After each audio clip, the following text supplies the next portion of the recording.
Boa noite. Que alegria a gente ter a oportunidade de se reunir para celebrar o Senhor das nossas vidas.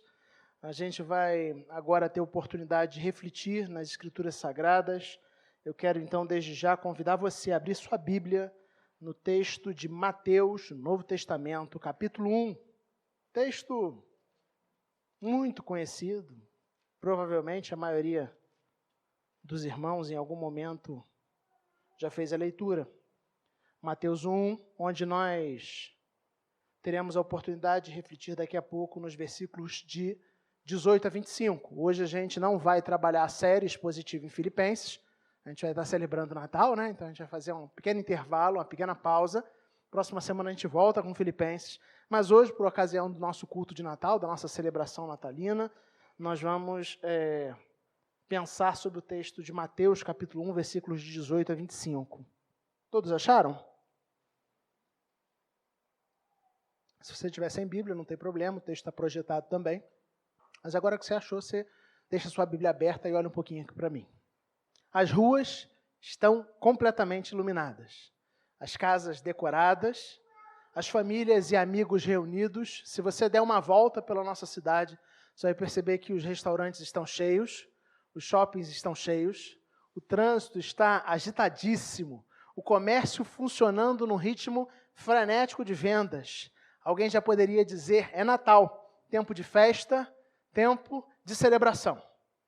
Mas o fato é que o mundo em que nós vivemos, ele transformou o nascimento de Jesus num simples período de festejos, num tempo de vendas, tempo de uma alegria passageira, com dia e hora para acabar. Porque da mesma forma onde a gente tem um momento específico para decorar a casa, colocar a árvore de Natal, colocar luzinhas e sair, né, nessa esfera, áurea de Natal, daqui a alguns dias, com o passar do Natal, a gente sabe que é tempo. Tudo isso acabou, tudo isso ficou para trás e a gente segue a nossa vida de maneira normal.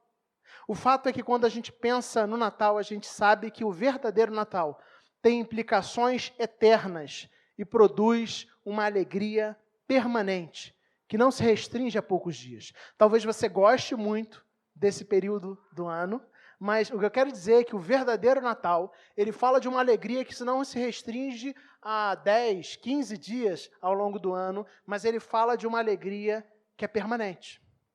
O verdadeiro Natal, ele não aponta apenas para um período de festa, mas ele aponta para uma ideia de eternidade, tem implicações eternas. E aí, com isso em mente, eu quero compartilhar hoje com vocês sobre o seguinte tema: Natal, alegria permanente. Natal, alegria permanente. E aí, antes da gente fazer a leitura do texto bíblico, a gente vai orar. Quero convidar você a fechar seus olhos para a gente orar junto nesse instante.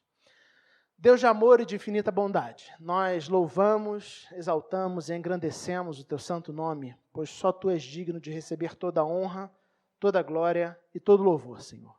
Não há nenhum Deus além do Senhor. E nesse instante onde nós abrimos a Tua palavra com desejo de ouvir a Tua voz, nós pedimos, Pai, que as nossas mentes e corações estejam sensíveis àquilo que o Senhor tem para cada um de nós nesse dia. Livra, Pai, o nosso coração das distrações, que a gente esteja vulnerável ao Senhor, em nome de Jesus. Amém.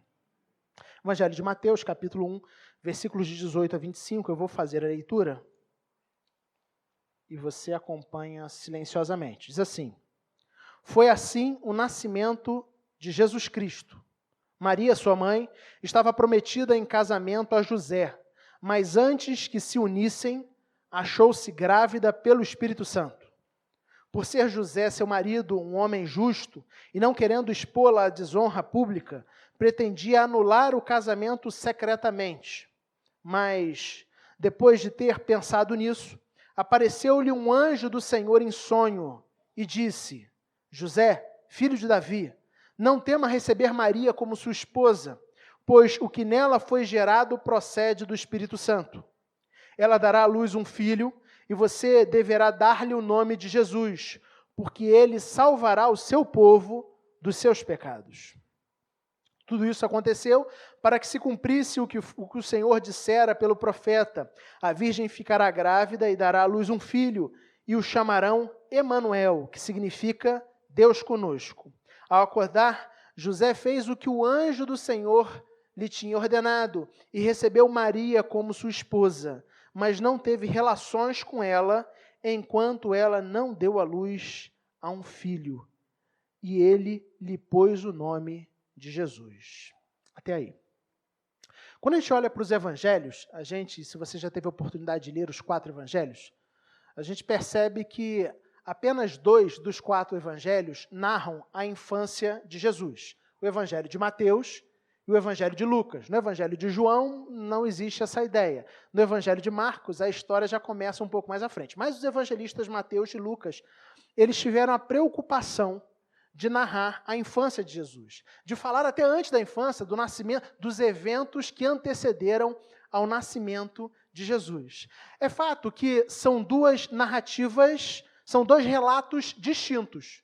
Se você depois tiver curiosidade e for olhar os capítulos 1 e 2 do Evangelho de Lucas, você vai perceber que existem diferenças entre a narrativa de Mateus e a narrativa de Lucas.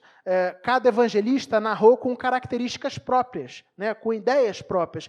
Mas, embora existam algumas diferenças, notem que eu estou falando de diferenças, eu não estou falando de contradições. Embora exista diferenças na narrativa, os aspectos, elas convergem claramente nos aspectos centrais. Por exemplo, em ambas as narrativas, quando a vontade divina foi revelada a José e a Maria, eles estavam noivos. Ambas as narrativas, tanto em Lucas quanto em Mateus, fala que quando eles ficam sabendo que eles seriam, ela seria mãe e ele, de certa forma, pai de Jesus, eles estavam ainda noivos e não tinham tido envolvimento sexual.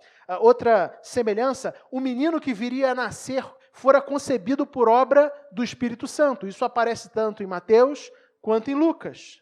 E deveria ser chamado de Jesus. Isso também aparece tanto em Mateus quanto em Lucas. O nascimento aconteceu em Belém. Isso também está presente em Mateus, assim como em Lucas. Jesus foi criado em Nazaré. Isso também está presente em Mateus e também em Lucas. Então, quando a gente olha para os evangelhos, nós vemos narrativas que são distintas no sentido de terem sido escritas dando ênfases diferentes, contudo, relatando o mesmo fato e com plena convergência e harmonia entre si. O fato é que, enquanto Lucas parece contar a história dando um foco maior à perspectiva de Maria, Lucas parece, quando ele compõe o seu evangelho, ele escreve sob a perspectiva de Maria, ele dá um foco maior na perspectiva de Maria. Por exemplo, é lá em Lucas que a gente encontra a passagem onde um anjo anuncia a Maria que ela ficaria grávida pelo Espírito Santo. No texto de Mateus a gente não vê isso. É em Lucas que Maria, e o anjo que fala isso para ela, fala assim, olha, isso é verdade, isso que eu estou dizendo a você é verdade. E você pode visitar sua prima Isabel, né? Porque você vai ver que ela também está grávida. Então, o Evangelho de Lucas tem uma perspectiva mais voltada para Maria. Já o Evangelho de Mateus, ele foi escrito primariamente para judeus, e ele aponta mais a perspectiva de José. Parece que esse é o foco, né, no Evangelho de Mateus. O primeiro capítulo do Evangelho de Mateus começa com uma genealogia. Se você tiver com a sua Bíblia aberta, ou se não tiver, não tem problema, mas se você se lembra, saber que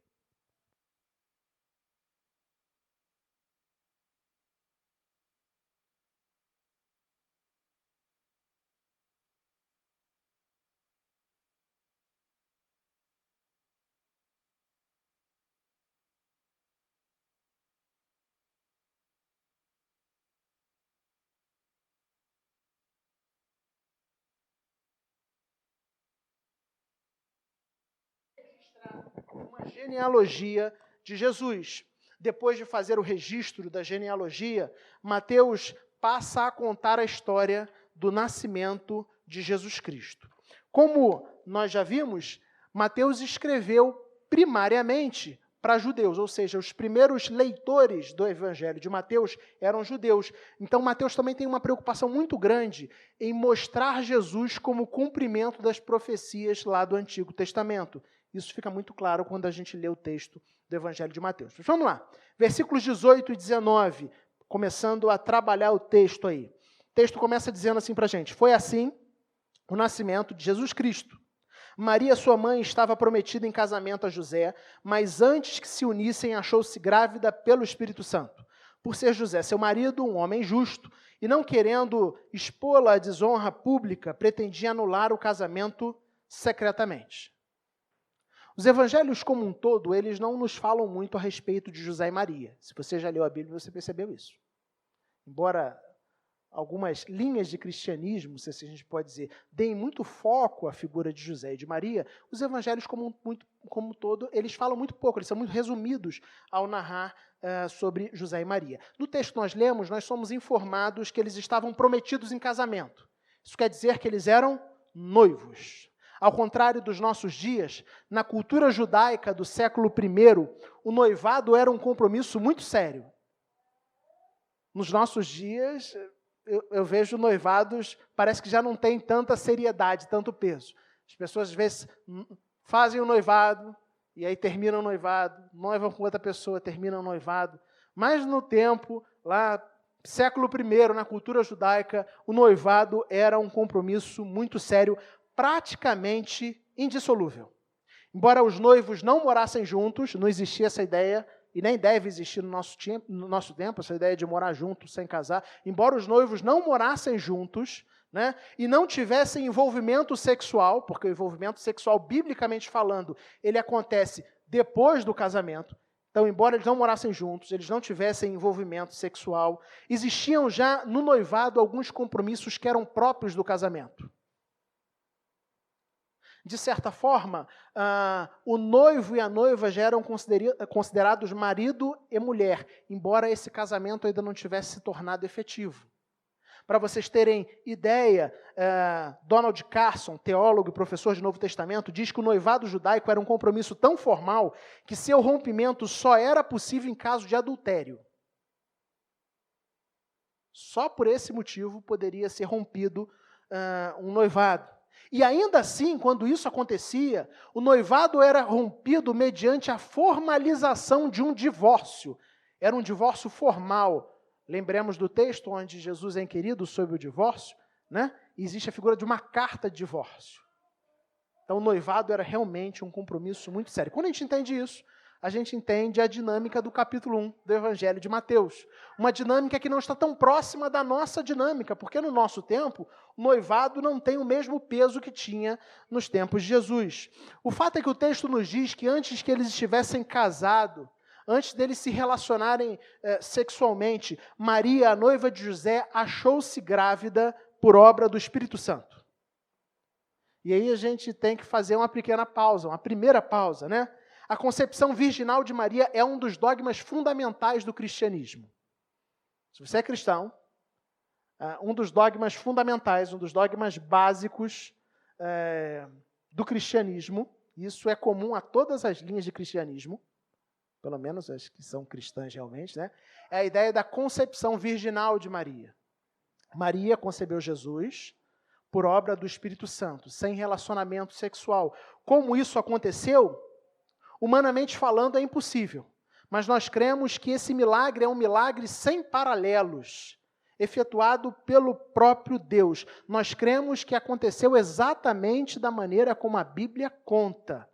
Deus, o nascimento de Jesus foi resultado da intervenção sobrenatural de Deus. É verdade que depois José e Maria se conheceram no sentido do casamento, ela não permaneceu virgem. É verdade que Jesus teve irmãos, tudo isso é verdade. Quando a gente lê a Bíblia, a gente percebe. Contudo, até que Jesus nascesse, eles não tiveram relacionamento sexual. Inclusive, o texto que nós lemos, no versículo 25, termina: mas não teve relações com ela, enquanto, ou seja, apenas durante o período, enquanto ela não deu à luz um filho, e ele lhe pôs o nome de Jesus. Ou seja, depois que nasceu a criança, eles viveram uma vida normal de um casal, de qualquer casal normal. Mas, como eu já disse antes, o foco da narrativa recai sobre José. Depois do anúncio de que Maria estava grávida, sendo noiva, agora o foco da narrativa aponta para José e a sua crise. Talvez você esteja perguntando, crise? Sim, tremenda crise. Como um homem justo fiel à lei de Deus, poderia se casar com uma mulher sabidamente infiel a ele, e mais, que ainda estava esperando um filho de outra pessoa? Você acha que isso traria crise nos nossos dias? Você está namorando com alguém, está noivo de alguém, com uma pessoa crente, você não teve envolvimento sexual, e de repente você descobre que a sua noiva está grávida. Naturalmente você vai falar assim, essa noiva foi uma noiva infiel. E se desenvolve uma crise. Como ele poderia dar sequência ao casamento, ao compromisso que ele assumiu? Como seria possível isso? Fazê-lo, ou seja, casar com Maria, seria admitir um pecado que ele não cometera. Porque se ele casa com Maria, e as pessoas fazem conta, né? Elas iriam perceber que, pelas contas, Jesus nasceu antes do momento do casamento, antes do período, né, de completar os 9 meses. Né? Então, se as pessoas simplesmente fizessem contas, elas iriam apontar para José e dizer assim, olha, você teve relacionamento sexual com Maria antes do casamento. Então, além do grande desafio de levar um casamento à frente com uma mulher que era sabidamente infiel, existia a questão dele assumir um pecado que ele não havia cometido. Qual era o caminho natural para José? O caminho natural era dele reivindicar os direitos dele. Expor Maria. Colocar um processo público de divórcio. E falar diante de todos o que ela tinha feito. Esse era o caminho natural. Ele tinha direito de fazer isso. Contudo, o texto bíblico nos diz que José era um homem temente a Deus. Alguém que amava profundamente sua noiva, alguém que era movido pela misericórdia, pelo amor ao próximo, e aí movido pelo amor e pela misericórdia, ele pretendia um caminho mais discreto. Ao invés de colocar Maria ou deixar Maria numa situação de exposição pública, ele intentou dar a ela uma carta de divórcio. Isso acontecia na frente de 2 testemunhas. Você só precisava de 2 testemunhas e você dava uma carta de divórcio. E ela estava liberada, talvez até mesmo para seguir a vida e se casar com a pessoa que supostamente seria pai do seu filho. É exatamente nesse momento que nós lemos no texto bíblico que os planos de Deus eram diferentes dos planos de José. Eram planos diferentes. Versículo 20.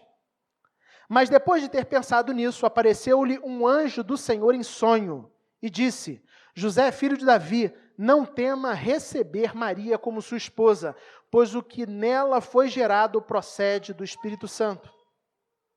Assim como no relato de Lucas, no Evangelho de Lucas, o anjo aparece a Maria, Deus envia um anjo a Maria para anunciar que ela ficaria grávida, que iria existir uma concepção por obra do Espírito Santo. Agora, no Evangelho de Mateus, o mesmo Deus envia um anjo a José para falar, para encorajá-lo primeiramente a se casar com Maria. Notem que o texto diz, José, não tema receber Maria como sua esposa. Então fala assim, olha, o anjo primeiro encoraja José, casa, mantenha um compromisso. Não abandona o compromisso que você assumiu com ela. E aí, depois disso, o anjo passa a explicar o que havia acontecido. Ele explica que a gravidez era resultado da ação do Espírito Santo. A narrativa continua. E o foco agora se torna em descrever quem é esse menino que irá nascer. Versículo 21. Ela dará à luz um filho e você deverá dar-lhe o nome de Jesus, porque ele salvará o seu povo dos seus pecados. Vocês notam o que o anjo está dizendo para José aí? Além dele tomar Maria como sua esposa, José deveria assumir a paternidade de Jesus. Na cultura judaica daquele tempo, o nome da criança era escolhido fundamentalmente pelo pai, obrigatoriamente pelo pai. Era o pai que decidia o nome da criança. Então, quando o anjo diz que José deveria dar o nome da criança que iria nascer, de Jesus, o anjo está dizendo assim, olha, você vai se casar com Maria, você vai assumir a paternidade dessa criança e você vai dar o nome dessa criança de Jesus. né? Jesus é uma forma grega do nome hebraico Josué, que significa Javé é salvação, ou Deus é a salvação. Quando o anjo diz que o menino que iria nascer, ele seria chamado de Jesus, porque ele salvaria o seu povo dos seus pecados, provavelmente José, como um bom judeu lá do século I, tivesse em mente a ideia de um Messias político. A ideia messiânica do século I, judaica, era de um Messias político, de alguém que viria e traria um líder político e militar que iria liderar os judeus e libertá-los da opressão de Roma e levar, restaurar as glórias do tempo do reinado davídico. Provavelmente era essa a ideia existente na cabeça de José como um judeu do século I. Contudo, nós sabemos que, na verdade, o anjo está se referindo a algo que iria acontecer 33 anos depois, 33 anos mais tarde, quando Jesus se entregou na cruz do Calvário, morrendo em nosso lugar. Jesus não era apenas um homem nascido para ser rei, mas também ele era um homem nascido para ser Salvador. Ele veio ao mundo não por seu próprio interesse, mas sim em nosso favor, para nossa salvação. É isso que o anjo está dizendo, anunciando a José e anunciando a cada um de nós nesse dia. A Bíblia nos fala que o homem, a humanidade, foi criada por Deus, a sua imagem e semelhança. E quando Deus criou todas as coisas, Deus criou o homem e a mulher, o primeiro casal, com capacidade, com ideia de se relacionar. Então existia plena conexão entre Deus e o homem, entre Deus e a mulher. Então, Deus nos cria para louvor da sua glória e dotados de capacidade da gente se relacionar com Ele. Mas o fato é que, embora o homem e a mulher tenham sido criados por Deus e para a glória de Deus, para se relacionar com esse Deus, para viver um relacionamento próximo, contínuo com esse Deus, o primeiro casal, Adão e Eva, se rebelou contra Deus e desobedeceu uma ordem muito clara dada por Deus: não comer do fruto da árvore do conhecimento do bem e do mal. O livro de Gênesis nos narra isso. Ao fazer isso, ao desobedecer, ao se rebelar contra Deus, o texto bíblico nos diz que o pecado entra no mundo, entra no ser humano, e agora esse pecado traz afastamento entre o homem e Deus, entre Deus e o homem. A partir de então, todos os descendentes de Adão e de Eva, assim como eu e você, estão desconectados, afastados de Deus. É como o apóstolo Paulo escreve no capítulo 2 da carta aos Efésios: nós estávamos mortos em nossos delitos e pecados, éramos merecedores da ira de Deus, mas na sua graça em Cristo, Deus nos deu vida. Então, antes da gente se encontrar com Jesus, antes de Jesus alcançar a nossa vida, a nossa condição natural, a condição natural do ser humano, é de alguém que está morto, fisicamente, biologicamente vivo, mas morto pelo fato de estar desconectado do Deus que é autor e mantenedor da vida. Deus que é vida e dá vida. Se você ainda não se comprometeu com o Senhor, o que o texto bíblico diz é que você está morto nos delitos e pecados. Nós éramos, por natureza, merecedores da ira, mas Deus, na sua graça, no seu amor, enviou Cristo Jesus ao mundo. Deus nos deu vida por meio de Cristo Jesus. A salvação aqui, então, no texto, é a salvação que tem a ver com o perdão dos pecados mediante o sacrifício vicário de Jesus. Os nossos pecados, os pecados que você e eu cometemos, são graves ofensas à justiça e à santidade de Deus. E um Deus que é justo, um Deus que é santo, um Deus que é perfeito, não pode se relacionar com homens e mulheres que são injustos, que são imperfeitos, que são rebeldes. Mas mais do que isso, os nossos pecados geram consequência de morte. Então Deus, na sua graça, envia Jesus Cristo ao mundo. E aqui Jesus, o Filho de Deus, ele vive a vida de perfeita obediência e comunhão com Deus que eu e você temos falhado em viver.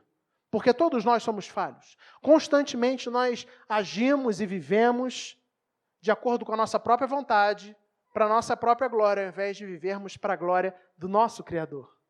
Deus enviou Jesus Cristo ao mundo, e Jesus viveu a vida de obediência que eu e você não conseguimos viver, mas mais do que isso, 33 anos depois do fato narrado no capítulo 1 de Mateus, Jesus foi para a cruz.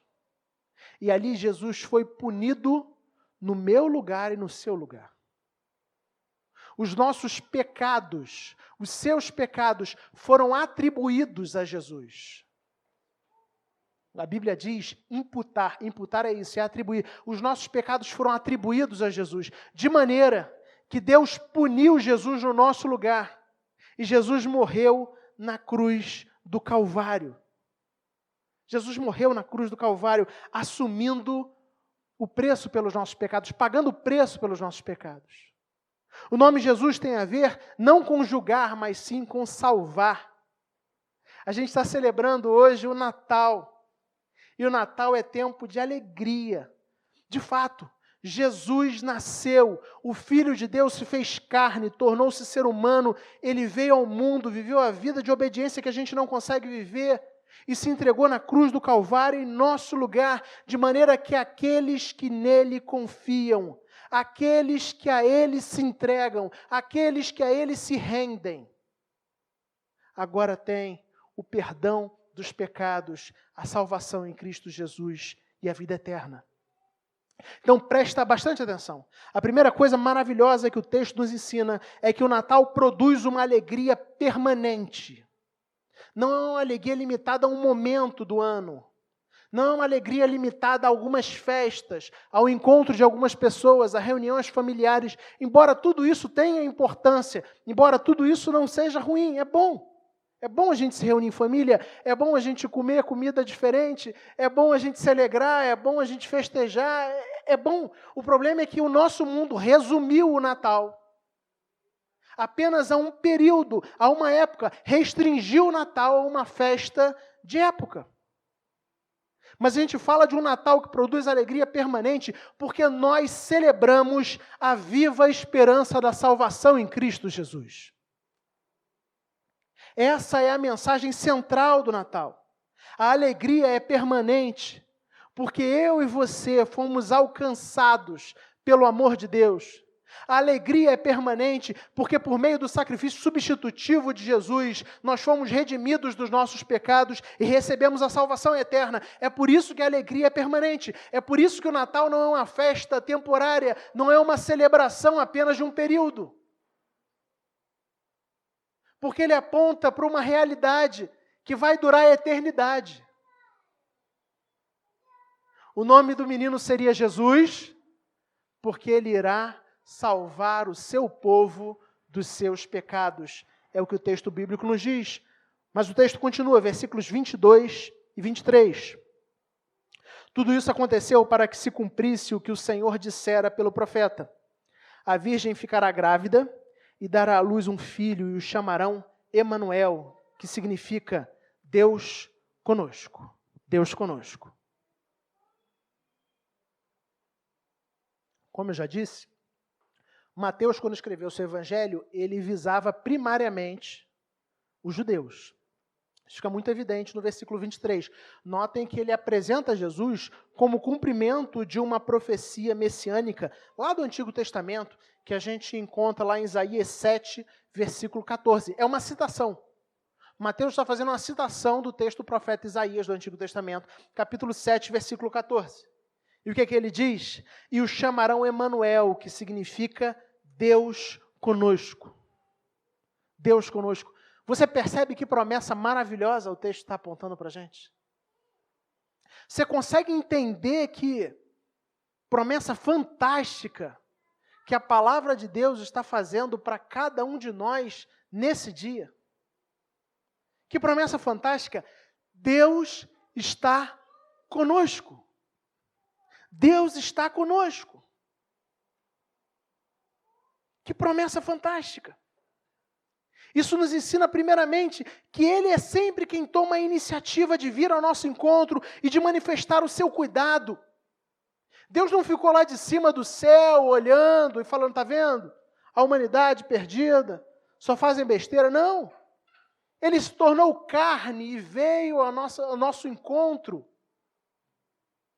para estar presente nas nossas vidas. A iniciativa sempre é de Deus, a iniciativa de nos encontrar, a iniciativa de manifestar o seu cuidado, sempre é a ação de Deus. Deus sempre toma a iniciativa no sentido de vir na sua direção, de ir na sua direção, melhor dizendo. Ele sempre toma a iniciativa. E a maior prova disso é que Deus enviou Jesus Cristo ao mundo. Ele veio na nossa direção. E aí, como nós lemos lá em João capítulo 1, versículo 14, aquele que é a palavra tornou-se carne e viveu entre nós.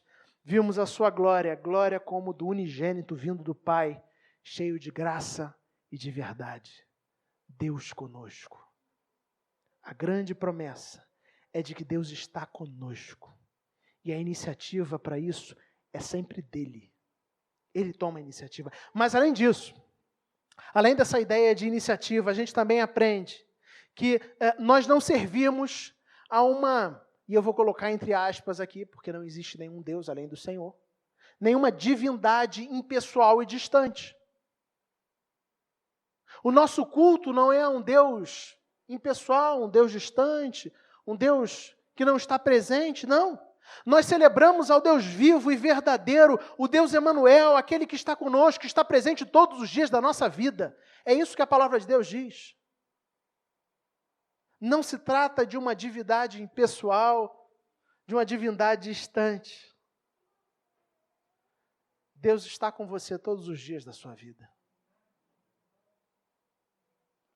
Essa verdade precisa, de fato, encharcar o seu coração, tomar o seu coração. Deus Emanuel. Deus Emanuel. Ele está conosco. E aí, enquanto eu meditava no texto de Mateus, capítulo 1, enquanto eu pensava nesse texto, eu percebi algo muito interessante. Eu percebi que essa maravilhosa promessa, a promessa de que Deus está conosco, presente no capítulo 1 de Mateus, ela também está presente no final do Evangelho. Na passagem conhecida como a Grande Comissão, lá em Mateus 28, de 18 a 20, eu peço para o Ian projetar para a gente, Mateus 28, 18 a 20. Vamos ler todos juntos? Então, Jesus aproximou-se deles e disse: Foi-me dada toda a autoridade nos céus e na terra. Portanto, vão e façam discípulos de todas as nações, batizando-os em nome do Pai, do Filho e do Espírito Santo, ensinando-os a obedecer a tudo o que eu ordenei a vocês. E eu estarei sempre com vocês até o fim dos tempos. Vocês percebem a promessa? E eu, Jesus dizendo, eu estarei sempre com vocês até o fim dos tempos. Mateus inicia o seu evangelho falando do Jesus que iria nascer, dizendo que esse Jesus é o Deus Emanuel, aquele que está conosco todos os dias da nossa vida, que está presente. O mesmo Mateus encerra o seu evangelho contando sobre quando Jesus deu a grande comissão aos discípulos e que teve como palavras finais a promessa de que Ele estará com cada um de nós até o fim dos tempos. Mateus começa e termina o seu evangelho nos lembrando que Deus sempre está conosco. E eu quero que você, de fato, se lembre dessa verdade. Deus sempre está com você. Natal é tempo de alegria e Natal produz uma alegria permanente, pois a gente não celebra uma festa que se restringe a uma época. Nós celebramos ao Deus que se faz presente todos os dias da nossa vida. Nós não estamos celebrando uma festa que se restringe a uma época. Nós estamos celebrando ao Deus que se faz presente todos os dias da nossa vida. Por isso, o Natal produz uma alegria permanente. Caminhando para a conclusão da nossa reflexão, eu quero lembrar a você que o Natal produz alegria permanente. Primeiro, porque nós celebramos a viva esperança de salvação. A alegria permanente daqueles que, por meio do sacrifício substitutivo de Jesus, foram redimidos de seus pecados e receberam a salvação eterna. A alegria permanece, porque no Natal nós celebramos o Jesus que veio ao mundo e 33 anos depois morreu na cruz do Calvário em nosso lugar. E como essa verdade, ela é uma verdade perpétua, ela é uma verdade eterna.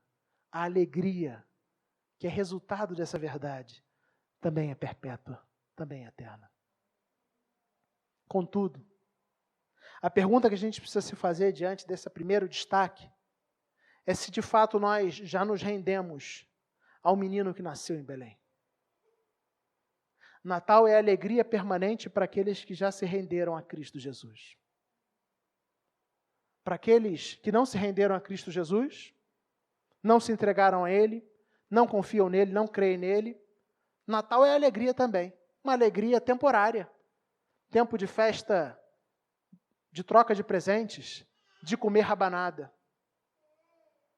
Mas não uma alegria permanente, que não está restrita a uma fase do ano, um período do ano. Isso só é possível quando a gente se rende a Cristo Jesus. E que por meio do sacrifício de Jesus, nós somos salvos, nós recebemos a salvação eterna, nós somos redimidos. Você já se rendeu ao menino que nasceu em Belém? Você já se entregou a Cristo Jesus? Mas em segundo lugar, se isso já é realidade na sua vida, eu quero desafiar você a viver a partir da promessa de que Deus está com você todos os dias da sua vida. Preste atenção. Não viva como se Jesus fosse aquele parente que mora longe de você e que na época do Natal vem te visitar e comer panetone com você.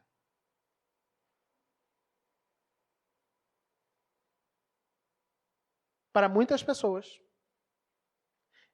a concepção que elas têm de Deus não é de um Deus que está conosco, não é de um Deus que está presente, mas é um Deus que numa época do ano, num período do ano, Ele vem nos visitar como aquele parente que mora longe e passa um tempo com a gente. Muitas pessoas costumam vir à igreja no Natal. Não me leve a mal. Eu não sei se é o seu caso. Mas o que eu quero que você perceba é que Deus quer estar presente na sua vida, não apenas nesse período. Ele quer estar com você todos os dias. Essa é a mensagem do Natal. O menino que nasceu é Emanuel, Deus conosco. Ele está presente todos os dias. Ele quer caminhar com cada um de nós todos os dias. E se isso se tornar de fato uma verdade para você, se essa verdade inundar o seu coração, o fato é que nos momentos de angústia, nos momentos onde talvez você se sinta só, a própria presença de Deus irá consolar o seu coração, dizendo, você não está sozinho. Para muitos, esse período onde a gente celebra o Natal é um tempo de se reunir em família. Mas talvez você não tenha uma família grande. Talvez você vá passar o dia de Natal, se assim a gente pode dizer, sozinho, ou com mais uma pessoa apenas. Mas lembre-se disso. Deus está presente. Todos os dias. Mesmo quando a gente se sente sozinho, mesmo que a gente não tenha ninguém ao nosso lado, Ele está presente. Por isso, é Natal, alegria permanente. Que Deus nos abençoe, irmãos. Amém. Vamos fechar os nossos olhos e orar? Aproveite esse instante para colocar sua vida diante de Deus.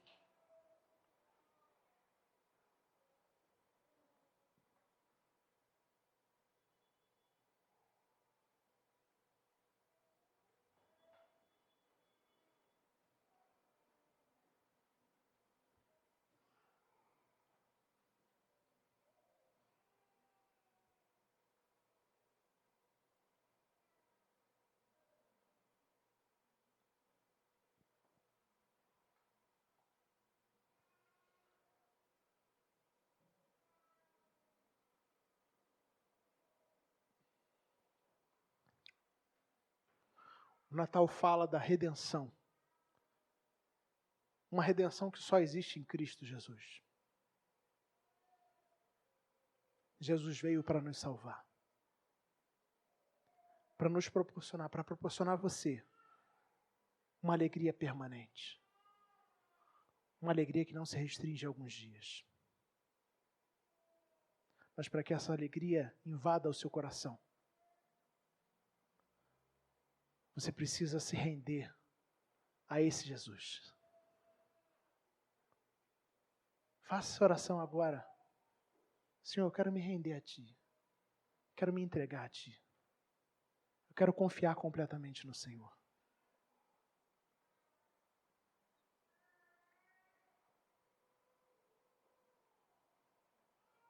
O Natal fala do Deus que toma a iniciativa e vem ao nosso encontro.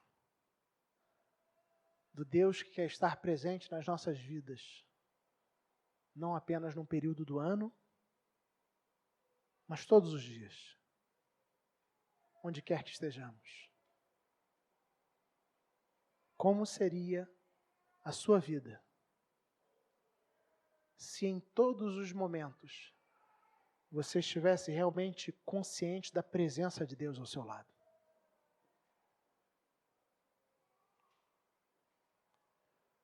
Se nos momentos onde você se sente sozinho,